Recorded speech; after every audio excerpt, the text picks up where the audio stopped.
ధన్యవాదాలు. దుర్గాబాయి దేశ్ముఖ్ గారి గురించి చెప్తా ఉంటే ఒక విషయం మీకు చెప్పాలనిపించింది. ఎందుకంటే చాలామందికి తెలియదు.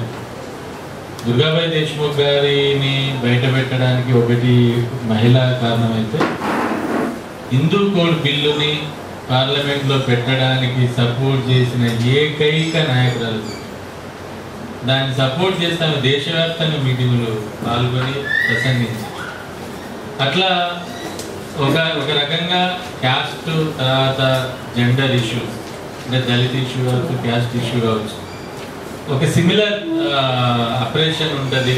దానికి హిందూ భావజాలము, కులం అనేది కూడా ఒక ప్రధానమైన అంశం అనేది అంబేద్కర్ గుర్తించడం వల్లనే హిందూ కోడ్ బిల్లుని ఆయన తీసుకోవడానికి ప్రయత్నం చేశాడు. ఇది ఇప్పటికి కూడా రాలేదు, వేరే అంశం.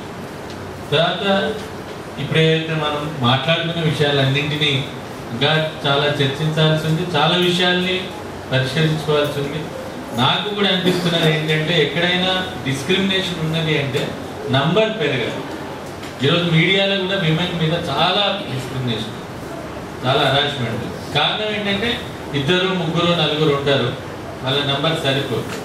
బట్ అట్లే దళిత్స్ కావచ్చు, ట్రైబల్స్ కావచ్చు, ఎవరైనా కూడా ఇది ఒక రకంగా ఒక ఉమ్మడి లక్ష్యంతో అప్రేషన్కు కారణమైన హిందూ భావజాలం, హిందూ మతం, కులం అనే దాన్ని కూడా మనం గుర్తించడం కాదు, కానీ దాన్ని అర్థం చేసుకొని ప్రయత్నం చేయగలిగితే ఇది ఒక సమిష్టి వైపు, అంటే ఉమెన్ ఒక్కడే కాకుండా అప్రేషన్ గురవుతున్న వర్గాలు కూడా ఒక రకంగా ముందుకు వస్తే, దానికోసమే పైలావదేవరావు గారు లాంటి వారు తన ఏ కులంలో పుట్టానని కాకుండా తను చేసుకున్న కులం ఒకటి, అమ్మాయి పెరిగిన కులం ఒకటి, ఆ విధంగా ఒక క్యాస్ట్లెస్గా ప్రయత్నం చేయడం. నిన్న వచ్చిన పలాస్కి వచ్చిన వాళ్ళంటే చాలామంది ట్రైబల్, చాలామంది మత్స్యకారులు.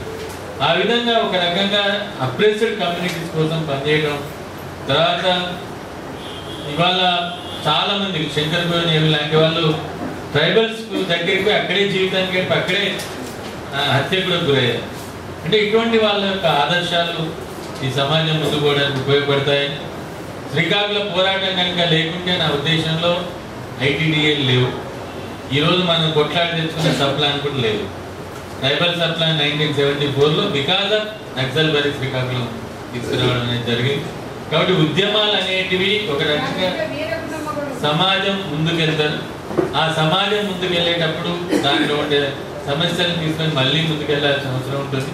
ఒక రకంగా వాళ్ళు వేసిన మార్గం, వాళ్ళు చూపిన బాట ఆదర్శం అవుతుందని ఆశిస్తూ ఇప్పుడు ఓటర్ టైం చెప్పాల్సింది అరుణ నావల్.